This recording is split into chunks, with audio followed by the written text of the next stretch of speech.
بسم اللہ الرحمن الرحیم۔ السلام علیکم ورحمۃ اللہ وبرکاتہ۔ حضرت حمنہ رضی اللہ تعالی عنہا بنت حجش کا قبول اسلام۔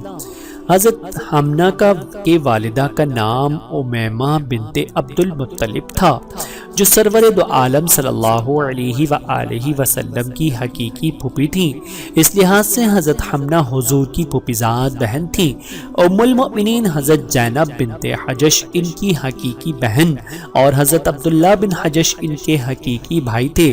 بعثت نبوی کے ابتداء میں مشرف اسلام ہوئی۔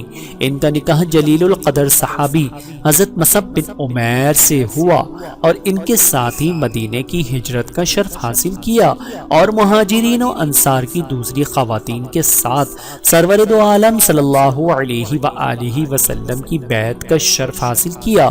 غزوہ احد میں دوسری خواتین کے ساتھ مل کر نمایاں خدمات انجام دیں۔ وہ مجاہدین کو پانی پلاتی اور زخمیوں کا علاج کرتی تھیں۔ اسی غزوہ میں ان کے شوہر حضرت مصعب بن عمیر نے مردانہ وار لڑتے ہوئے شہادت پائی۔ حضرت حمنہ کو ان سے بہت محبت تھی۔